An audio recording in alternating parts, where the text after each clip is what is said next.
평화롭기 그지없는 풍경. 하지만 70여 년 전 이곳은 온갖 잔인한 학살로 인해 온 산하가 피로 물든 죽음의 땅이었습니다. 호남 지역은 정규군 간의 전투가 한 번도 없습니다. 한국군과 북한 인민군 사이의 전쟁은 단 한 번도 일어나지 않은 곳입니다.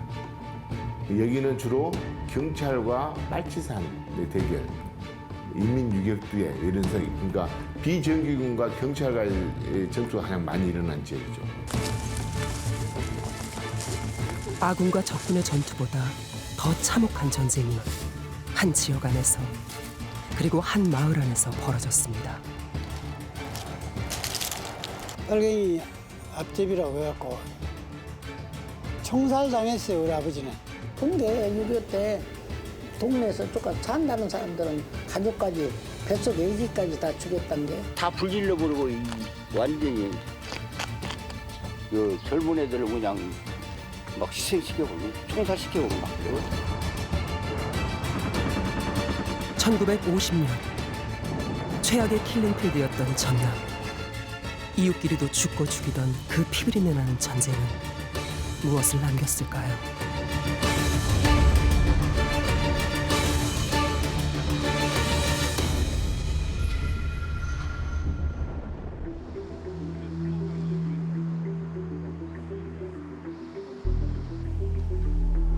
국내 모든 출판물을 총망라에 보관하고 있는 국립중앙도서관.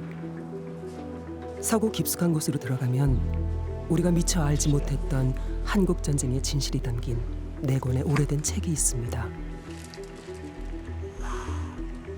바로 6.25 사변 피살자 명부입니다.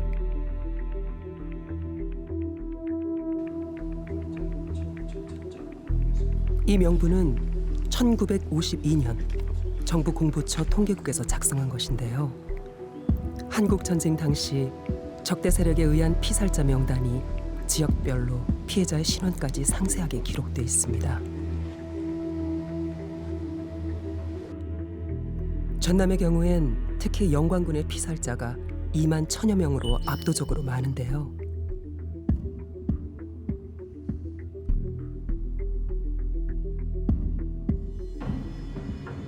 이 명부에 적힌 전체 피살자의 72.6%가 전남에서 희생된 것으로 기록돼 있습니다.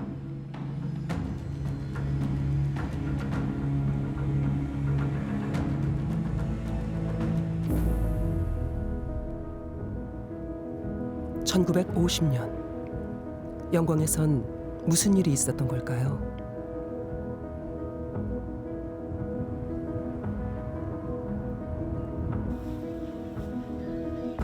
지역 빨치산 본부가 있었던 백수읍 대전리.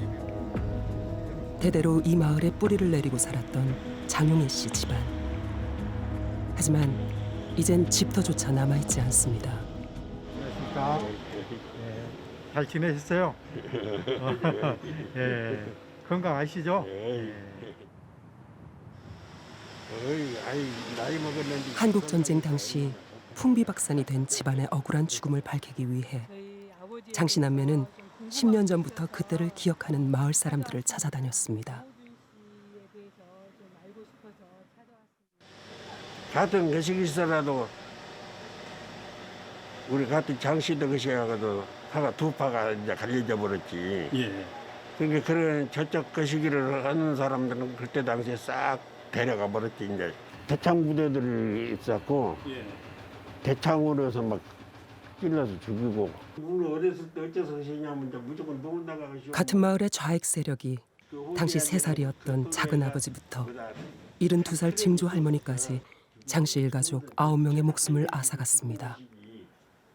제가 알기로는 그 할아버지가 저희 할아버지가 그쪽에 대전리에서 아마 뭐랄까 좀 소위 말하면 잘 사는 편에 속했다고 들었어요. 그러다 보니까 그 뭐랄까 옛날에 예비군 중대장역인가 뭐 이런 것이 있다고 하더라고요. 뭐 청년 단장인가 회장인가 이런 식으로 했었다고 그러더라고요, 할아버지가. 같은 날 처참하게 희생당해 한자리에 묻힌 가족들. 이들이 몰살당하던 날 외출을 했던 남매의 아버지 장우진 씨만 살아남았습니다. 그렇게 천의 고아가 돼버렸던 아버지는 평생 눈물을 삼키며 살았습니다. 아버지가 이제 제대로 못 사셨어요. 학교도 어느 정도 나오셨는데 늘 술을 드시고 괴로워하시더라고. 그래가지고는 결국에는 40대 초반에 돌아가신 거죠.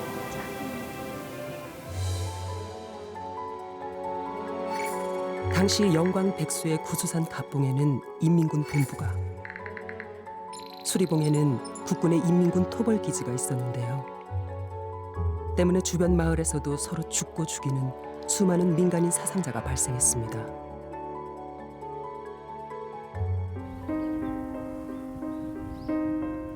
국군의 9.28 서울 수복 이후 학살은 더 심해졌습니다. 월암산 자락에 자리 잡은 염산면. 이곳에선 특히 기독교인 집단 학살이 많았는데요. 수복 소식을 들은 영광의 우익 청년들은 국군과 유엔군을 환영하는 대회를 열었습니다. 하지만 국군은 영광에 주둔하지 않고 스쳐 지나가 버렸습니다. 인민군도 퇴각했지만 지방 좌익 세력과 빨치산은 여전히 영광을 지배하고 있었는데요. 국군이 떠나자 10월부터 좌익의 잔인한 보복이 시작됐습니다. 이 무렵 염산교회에서도 77명의 신도가 학살당했습니다.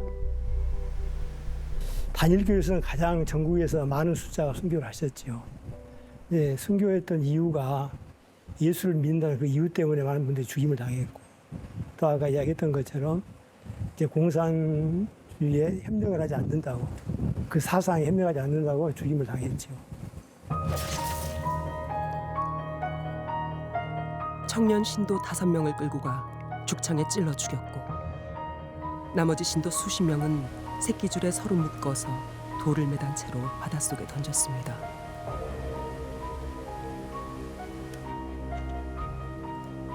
어린아이들까지 무자비하게 수장됐습니다.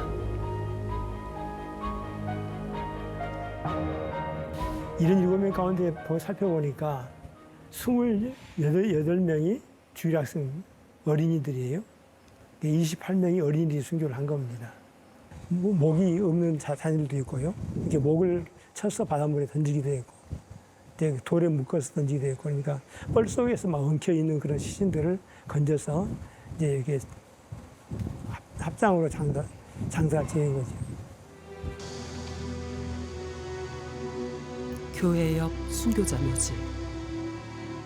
비극은 이곳에서 그치지 않고 인근의 야월 교회마저 전체 교인 65명이 몰살당했습니다.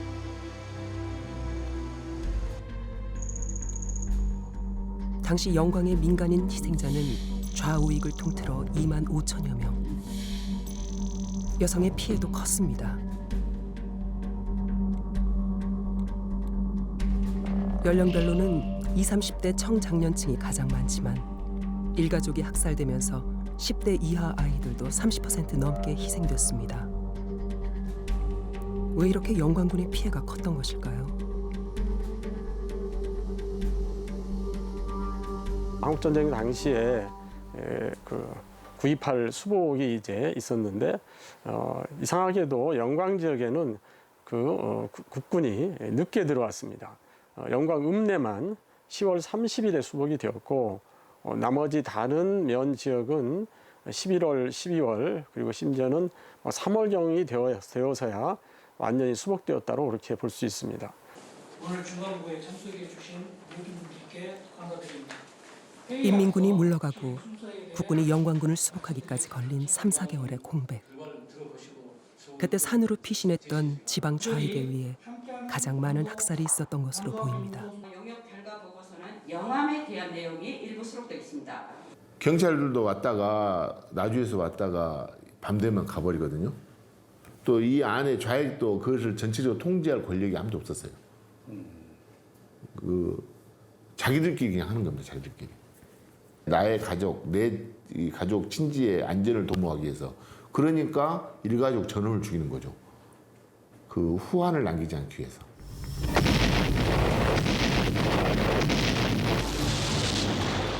(1950년 6월 25일) 전쟁이 발발하자 이승만 정부는 보도연맹 가입자를 중심으로 좌익 용의자들에 대한 이른바 예방 학살을 대대적으로 자행했습니다.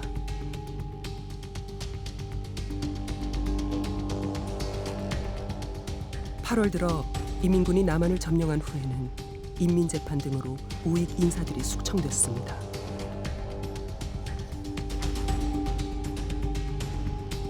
전세가 뒤집히고 좌익 토벌 과정에서 또다시 엄청난 희생이 뒤따랐습니다. 좌우익을 합쳐 모두 10만 명이 넘는 민간인이 전쟁 기간에 학살된 것으로 추정됩니다.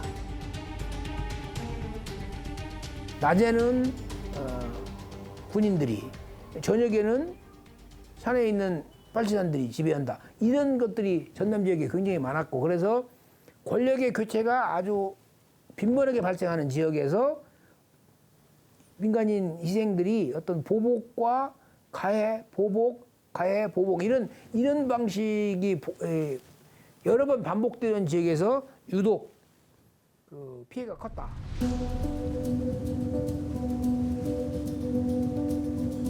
배를 타고 70여 년의 시간을 거슬러 가는 길. 1950년 7월 경찰에 강제 연행된 해남 주민 350여 명은 영문도 모른 채 진도 갈매기 섬으로 끌려갔습니다. 6.25가 나자마자 인민군은 7월 27일 날 해남을 들어왔는데 7월 10일부터 잡아들이기 시작했어요. 이승만 정부가 전국적으로 좌익 전향자 30여만 명을 가입시켜 만든 보도연맹. 전쟁이 나자 보도연맹원들은 아무런 법적 절차 없이 끌려가 대량 학살됐습니다.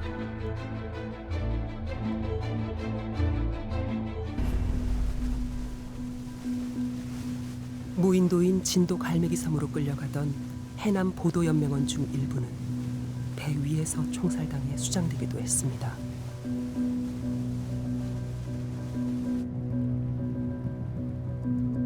나머지 사람들이 섬에 도착한 뒤 한바탕 요란한 총소리가 조용하던 무인도를 뒤흔들었습니다. 여기서 배를 대가지고 10명씩 묶어가지고 여기 올라가가지고 올라가서 전부 살해를 한 거예요. 그래서 나중에 확인 사살까지 하고 또 며칠 후에 와서 하얀 옷이 너무 이렇게 저 간판같이 보이니까 나중에 그 옷을 불질러서 시체를 세웠다. 그때 형을 잃은 오길록 씨는 14년 뒤에야 겨우 유고를 수습할 수 있었습니다. 그 당시에는 나무가 없었어. 지금 이렇게 나무가 큰 거예요. 전혀 없었어요. 네. 여기가 아주 뼈가 아주 유골과 뼈가 아주 바닥에 지천에 깔렸어요. 갈매기섬 희생자 대부분은 해방 후 해남 농민 추수봉기에 가담했다는 이유로 보도연맹에 강제로 가입된 이들이었습니다. 그런데 오길록 씨 가족의 불행은 형 오철수 씨의 죽음에서 끝나지 않았습니다.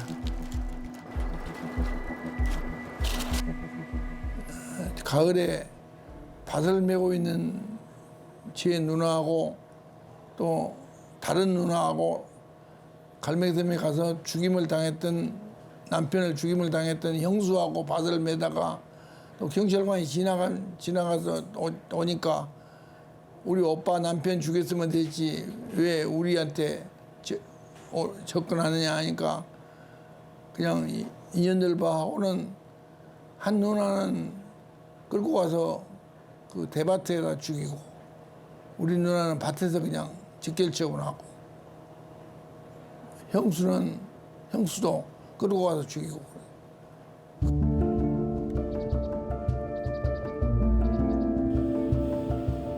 40년 넘게 광주에서 택시 운전을 하고 있는 이창준 씨. 1980년 5.18 때에는 직접 차량 시위에 나서기도 했습니다. 시 여기서부터 시위한 차량에다 총을 막 쏘니까 저 시민들 옆에서 빨리 총을 피하라고 그러고 막 차에서 막 저 기사들을 끌어내리기도 하고 막 총을 쏘니까 막 그 학생이 꼬꾸라진 그 현상 그거이 막 그 꿈에 막 현몽돼 갖고 나타나고 그러더라고요.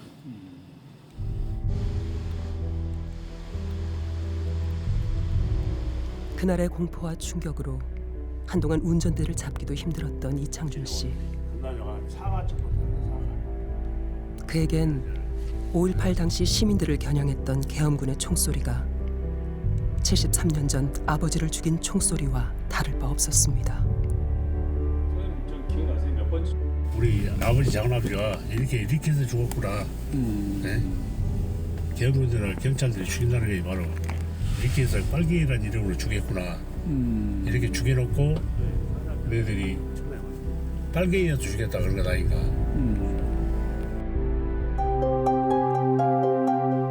이창준 씨 집안의 비극은 해남 보도연맹 사건으로 작은아버지가 갈매기 섬에 끌려가 학살당하면서 시작됐습니다. 인민군 점령기가 끝나고 다시 국군이 들어오면서 더 큰 불행이 닥쳐온 것입니다. 경찰 돌아와 이제 피나갔다 돌아오고 경찰 이렇게 마담면 그 노아리가 붉은데기 거기다가 갖다 죽여버렸죠. 그때 이제 아버지하고 또 고숙이 있었어요.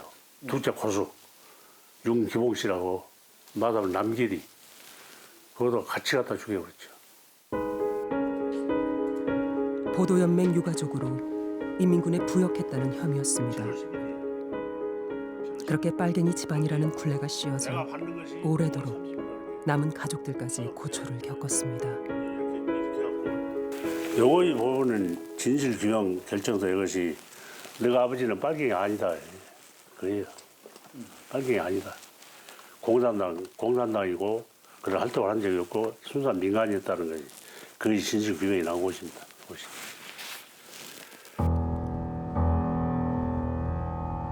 장흥 제암산 아래 자리 잡은 마을. 1950년 10월 어느 날이었습니다. 지금과 달리 그날은 무서운 불청객들이 찾아왔는데요. 9살이던 위안심 할머니. 가족이 밥을 먹던 중 밖에서 갑자기 총소리가 들려왔습니다. 엄마들하고 막 있고 없어. 아버지들은 다 어디로 숨어보고 없어.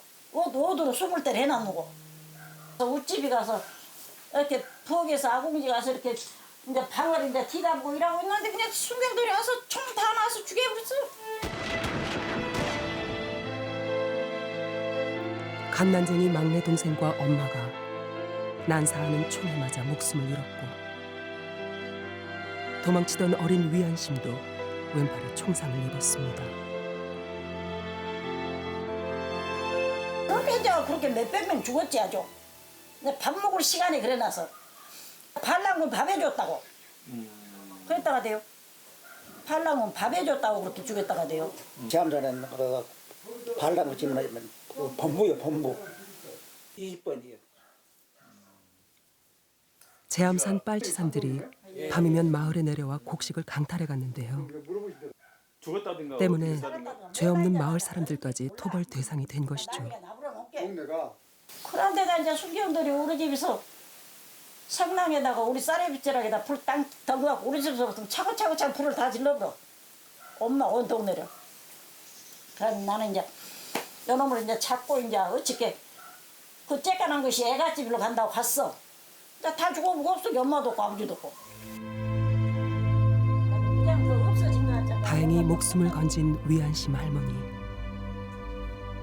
마을 사람들을 죽인 토벌대가 인근 동산에 주둔하며 자주 불렀던 노래가 평생 잊혀지지 않습니다. 최후의 결전을 마주러 가자. 생사자 울면은 단결이다. 나가자 굳게 뭉치여.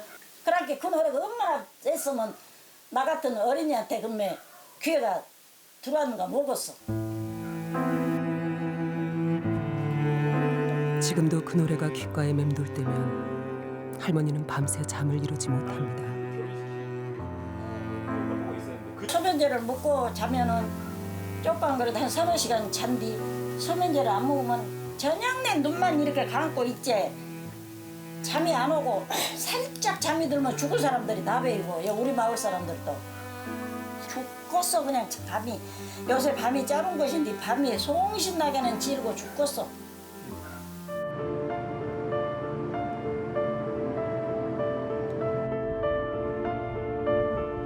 전남 섬 지역의 민간인 학살 피해자는 제대로 된 통계조차 없습니다.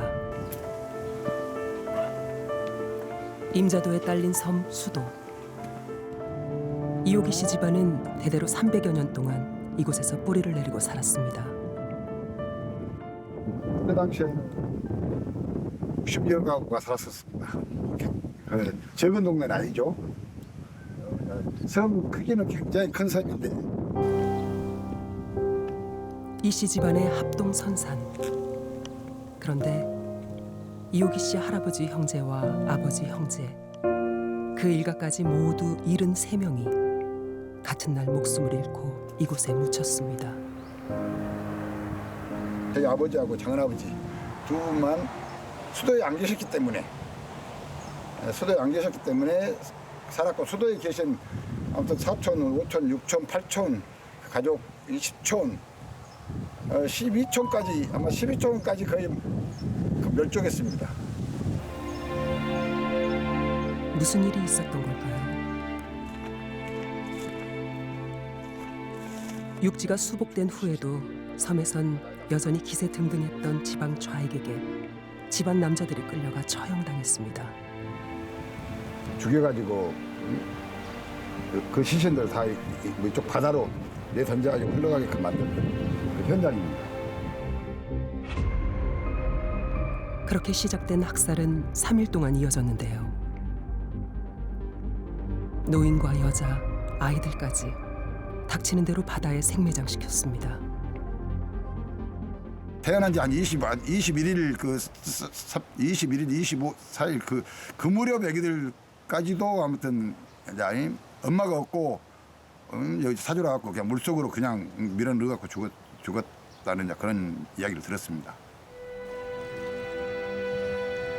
다른 섬으로 분가를 했던 이호기 씨의 아버지만 목숨을 건질 수 있었는데요. 거센 물살이 삼켜버린 가족들은 시신조차 찾을 수 없었습니다.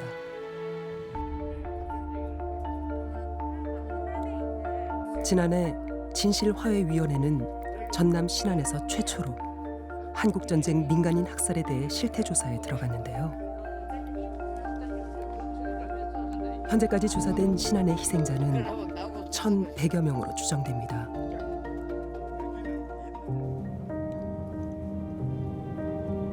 (1950년) 겨울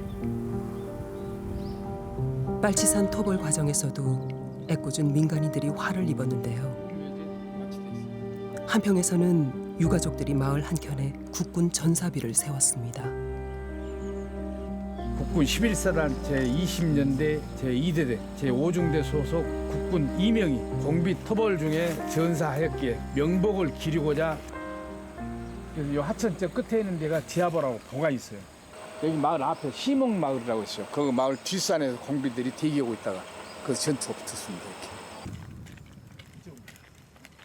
인근 불갑산과 태청산에 입산한 빨치산과의 전투 중에 국군 2명이 전사한 것입니다. 그걸 보고 중대장이 그냥 화가 나서 화장을 하면서 이것들 외롭지 않게 동물을 수천 명을 째매주마 화장을 하면서 중대장이 연설을 그렇게 하고 12월 6일부터 학살이 시작이 됩니다. 그날부터 이듬해 1월까지 11사단 5중대는 한평에서 1,500여 채의 집을 불태우고 520명이 넘는 주민을 사살했습니다.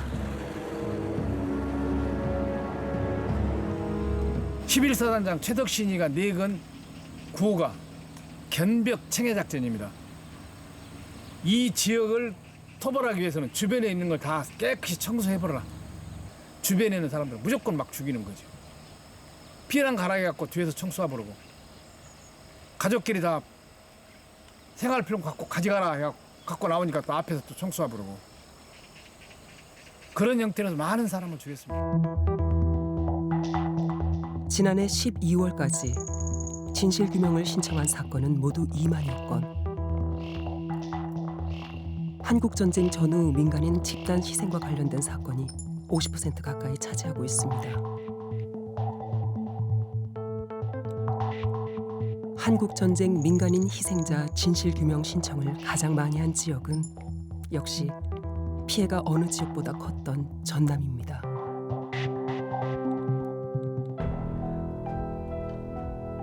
그런데 조사된 민간인 학살의 피해 규모에 비해 진실규명을 신청한 이들은 턱없이 적습니다. 너무 지독한 고통을 겪었기 때문에 그냥 그게 어떤 식으로든 해결이 안 되니까 잊어버리고 무조건 잊어버리고 덮어버리고 현재에 몰두하려는 이런 경향이 있고요. 지금이라도 또 진화의 신청을 했을 때 이게 언제 정권이 바뀔지 모른다. 정권이 바뀌면은 이게 기록이 남아서 내 자식한테 피해가 돌아갈지 모른다. 이런 생각에 지금 신청을 안 하시는 분들이 있어요. 고창, 영암, 적대 세력에 의한 희생자는 진실 규명이 된다 해도 법적으로 보상받을 길조차 없습니다. 여야가 관련 법안을 발의했지만 통과는 지지부진한 상황입니다. 북한이 인민군이 내려왔을 때 인민군을 지원하던 이 부역자 혹은 빨치사 인민군과 함께 하다가 죽은 사람들은 다 보상이 돼요. 그런데 인민군이 내려왔을 때 국군이 그것을 막는 과정에서 군경을 지원하다가 죽은 사람은 또 보상이 안 돼요. 이런 나라가 지구상에 어디 있어요? 어렵게 수소문한 끝에 영광에서 좌익에 몰살당한 한 집안의 생존자를 찾아갔습니다. 할아버지 안녕하세요. 저희 그 영광에서 왔어요. 식사하셨어요? 근데 밥 먹으려고 그래. 유 씨 할아버지 집안의 일가족 50여 명이 특별 자위대란 이름의 지방 좌익에게 화를 입었습니다. 아버지 현장에 5명이 다 죽었어. 나하고 조카가 둘이 살았는데 그때 그냥 내가 조카 들어서 도망가 버렸거든. 3살 먹은 2살 먹은 5살 먹은까지 다 죽여버린 거야. 하지만 이런 집안 사정이 알려지는 것마저 꺼려하는 할아버지. 정부의 진실규명 신청을 해볼까 생각도 했지만 그냥 다 묻어두기로 했습니다.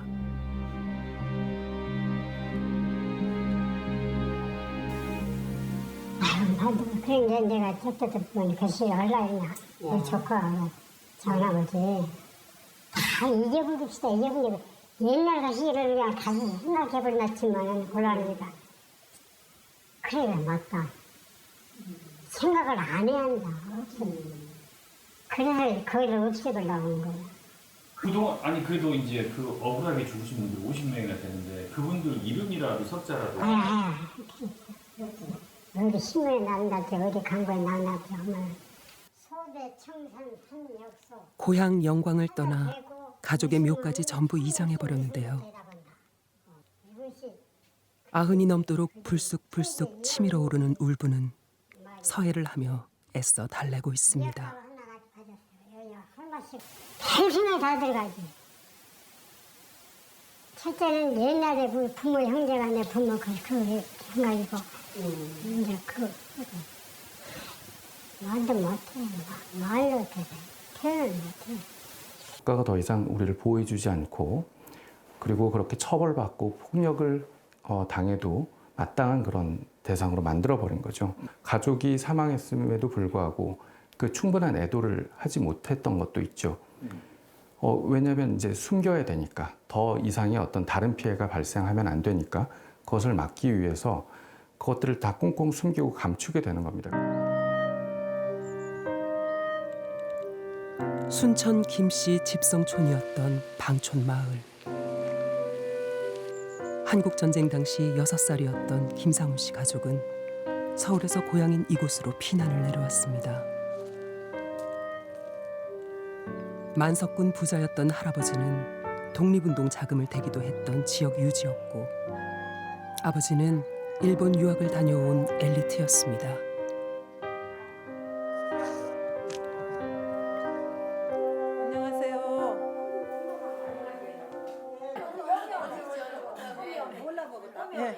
상훈이에요, 상훈이. 상훈이 오네. 왔다 시장에. 상훈이. 오랜만에 옛 집터를 찾아가는 길. 73년 전 그날도 김상훈 씨네 집은 근동에서 찾아온 일가 친척과 동네 사람들로 북적였습니다. 안택은 좋은데 집이 넓고 좋아. 우리 집에 할아버지 제사했는지 할머니 생신이었는데 그날 그랬거든요. 그래서 동네 사람들이 와서 식사들 하셨어 아침에. 그러고는 우당탕 골목이 시끄럽더니 막 순경들이 왔다 갔다 하더라고. 근데 김상훈 씨 집에 막무가내로 들이닥친 경찰은 부모님과 큰오빠 그리고 언니들을 굴비 엮듯이 묶어서 끌고 갔습니다. 그리고 인근 골짜기에서 모두 즉결 처형해버렸습니다. 불을 막 집집마다 다 질렀어요. 순경들이. 그래갖고 동네가 다 불타버리니까 그때 11월 9일이면 추수를 일찍 한 사람은 했을 거고 안 한 사람은 지금 막 시작했을 거고 그때는 늦게 거둬들였으니까 그랬는데 먹을 것조차 다 타져버리고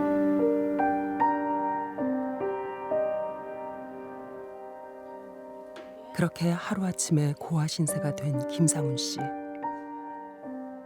빨갱이 자식이 되어 친척집을 전전하며 자라야만 했던 어린 김상훈은 실어증으로 3년 가까이 말문을 닫아버렸습니다. 제가 9살 때 학교를 갔습니다만 그때도 말을 잘 안 하니까 고모님이 이제 학교도 오셨어요. 그때.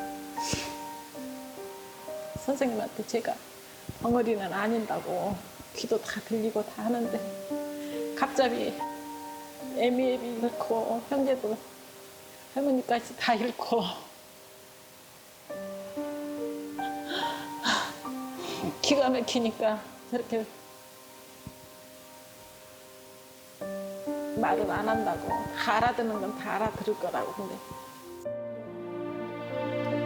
어른들의 따뜻한 보살핌으로 실어증은 나아졌지만 가족을 앗아가 버린 전쟁의 상처는 아직도 치유되지 못했습니다. 어머니가 계셨다면 머리 한번 쓰다듬어줘. 말 듣고 싶은 말보다 따뜻한 한 번 안아줬으면 좋겠어요.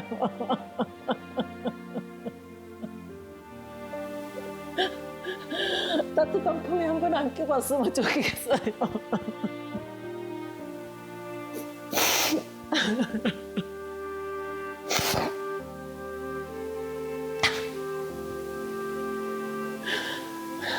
사랑이 고팠어요.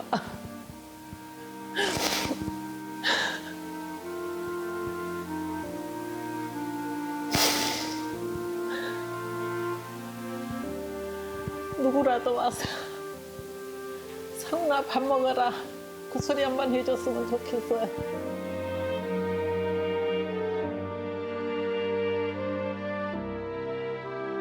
전쟁 트라우마라고 하는 것이 기본적으로는 목숨을 잃는 고통, 그 불안, 공포 이런 것은 비슷하지만 또 특징적인 게 인간에 의해서 인간이 목숨을 잃는 현장에 있었고 그걸 목격하고 또 유가족이 됐다는 점에서 또 어떤 재난보다 또 그 참혹함이 심각하다 이렇게. 근데 이게 특히나 어렸을 때라든지 굉장히 취약한 상황에서 심각하게 압도적인 공포를 경험하고 나면 편도체가 과활성화됩니다.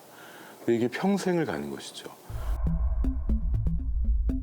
조사 결과 한국전쟁 피해 당사자의 절반 그리고 피해자 가족의 23% 이상이 지금까지 외상 후 스트레스 장애를 겪고 있습니다.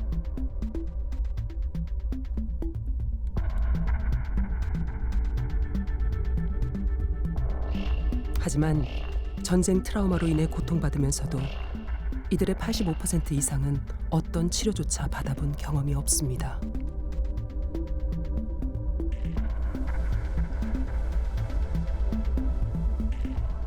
대부분 그냥 흘러가는 세월에 묻어버리고 생계에 급급해서 또는 극복하지 못한 채 잊으려 애쓰며 살아갑니다. 트라우마의 처리라고 하는 것들에 이게 재경험이 되고 또 해리 현상이라는 게 있거든요. 그 당시에 기억의 조각들이 다 깨집니다. 그래서 이 깨진 조각들이 우리 몸을 돌아다니면서 찌르는 그런 아픔 같은 걸 느끼는 겁니다. 그래서 더 오래 갑니다. 기억이 잘 처리가 안 되고 뾰족하게 남아 있으니까. 그래서 이게 70년이 지났는데도 지금도 그 반응이 굉장히 압도적이고 공포스러울 수 있습니다.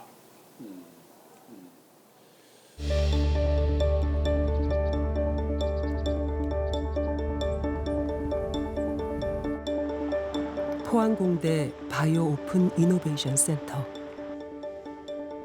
쥐 실험을 통해 트라우마가 유전자 발현에 미치는 영향을 연구 중인데요. 한 상자에서 강한 전기 자극을 받은 경험이 있는 쥐는 다시 그곳에 들어가자 예전 공포를 기억하는 듯 얼어붙어 버립니다. 장소에서는 전기자극을 받았었다. 그러니까 이 장소는 무서운 곳이다 라고 기억을 하니까 움직임이 없는 거죠.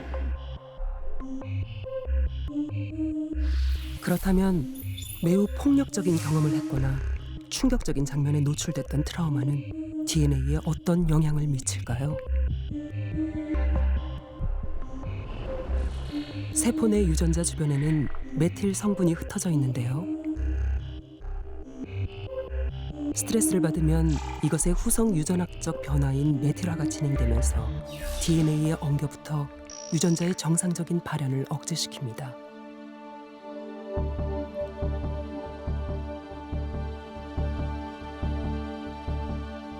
정상인 사람에 비해서 특정한 유전자의 그 프로모터라고 하는 그 조절 부위에 메틸레이션 레벨이 높게 일어나면 정상인에 비해서는 그 유전자가 그 트라우마를 겪으신 분에서는 발현량이 상당히 낮은 겁니다. 지속적으로. 상대적으로 낮게 돼 있다고 한다면 이분들은 그러한 어떠한 스트레스 반응성에 대해서 훨씬 더 정상인에 비해서는 다르게 나타날 수가 있는 거죠. 전쟁 트라우마와 같은 강한 자극을 받을 경우 더욱 낮아지는 유전자 발현량. 이것은 암이나 자폐증과 우울증 등 여러 질병으로 이어질 수 있습니다.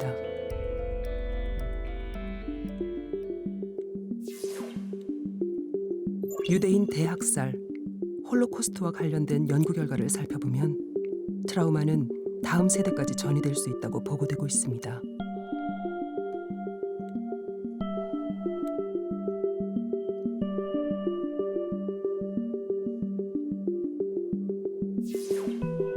외상 후 스트레스 장애, 즉 PTSD 환자의 경우에서도 장기적으로 영향을 미치는 트라우마 경험이 DNA 메틸화라는 후생 유전학적 변형을 통해 다음 세대로 전이되고 유전자 발현에 변화를 가져올 수 있다고 증명됐습니다.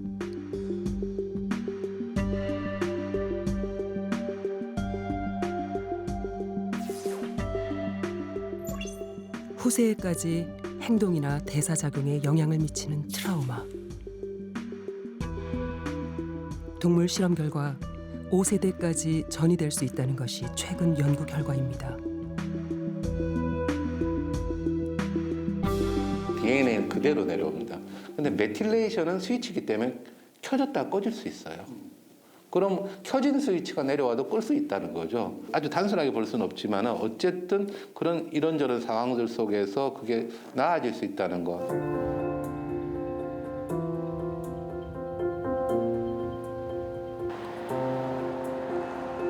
2차 세계대전 당시 나치의 유대인 대학살에 대한 기억과 상처를 안고 있는 독일. 이제는 평화로운 일상이 펼쳐지고 있는 거리를 걷다 보면 길바닥에서 동판으로 만든 특이한 블록들을 발견할 수 있습니다.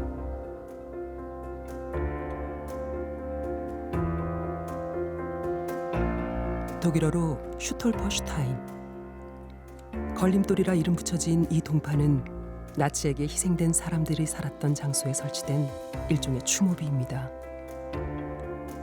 주택가에서는 이 집에 살다가 아우슈비츠 수용소로 끌려간 사람들의 이름과 살해된 날짜 등이 새겨진 설치물도 눈에 띕니다. 이렇게 베를린에만 5천여 개, 유럽 전역에 5만 3천여 개의 슈톨퍼슈타인을 설치해 나치 희생자를 기억하며 위로하고 있습니다.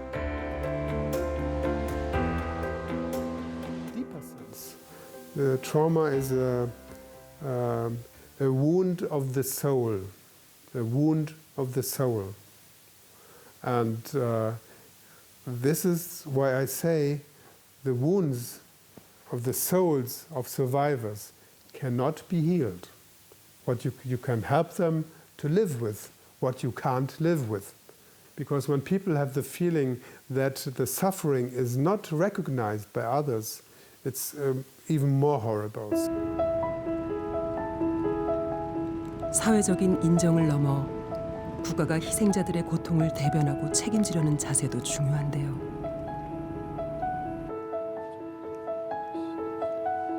기억, 책임, 그리고 미래라는 이름을 가진 재단. 약 7조 2천억 원에 달하는 100억 마르크의 기금을 독일 정부와 기업들이 절반씩 조성해 설립됐습니다. 이 재단을 통해 홀로코스트 생존자들에게 보상금을 지급하기도 했습니다.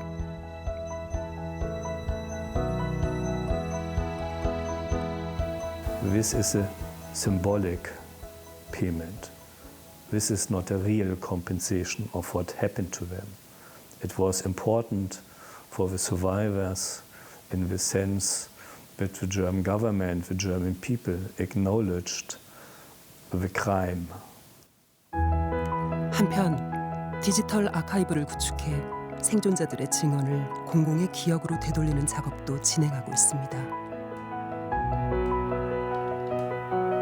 I believe they are afraid to become overwhelmed by this recollections, to become re-traumatized. And we were very thankful for this opportunity, and they allowed us to use their life stories for non-commercial purposes, meaning for education, yes. And probably you know that elderly people are very sensitive for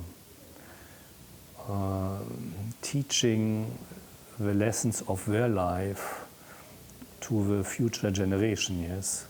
So for them it is very important that next generations learn about their life stories.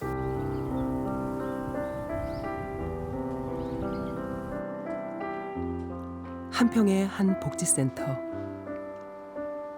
하나 둘 이곳으로 모이는 이들은 한국전쟁 민간인 학살 생존자와 유족들입니다. 지난해부터 광주 트라우마 센터에서 유족회와 협약을 맺고 치유 프로그램을 운영하고 있습니다. 그래서 오늘은 저희가 먼저 그 트라우마, 스트레스 받을 때 좀 일상에서 대처할 수 있는 방법들을 알려드리고, 그리고 옆에 뒤에 보면 꽃이 이렇게 있잖아요. 그래서 좀 꽃을 보면서 마음 안정시킬 수 있는 원예치유 프로그램을 할 거예요. 지난 70여 년 동안 이분들에게 한국 전쟁의 기억과 상처는 차마 꺼내놓고 말하기조차 조심스럽고 무서운 고통이었습니다. 어렸을 때는 그렇게 아이고 부모님 형제 돌아가시고 집 다 태워버리고 그 풍랑 속에서 살다가 이제 살다가 오래 산 게 이렇게 행복한 날도 없죠. 그때 우리 어머니 기억나세요? 나 13살. 13살이면 나는 3살 먹어서 아버지가 돌아가셨거든요. 6.25 때. 그 생각을 하면 정말로 진짜 너무너무 비극이죠. 저 혼자예요. 그런 게 진짜 이거를 여대로 안 거시간다고 하면 너무너무 억울할 것 같아요. 진짜 너무너무 억울해요.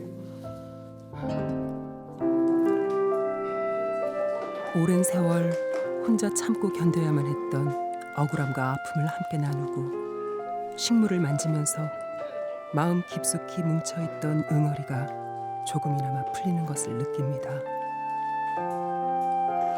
혹시 우리 정성수 선생님 상을 어떠셨습니까? 마음이 흐뭇하고 향기로웠습니다.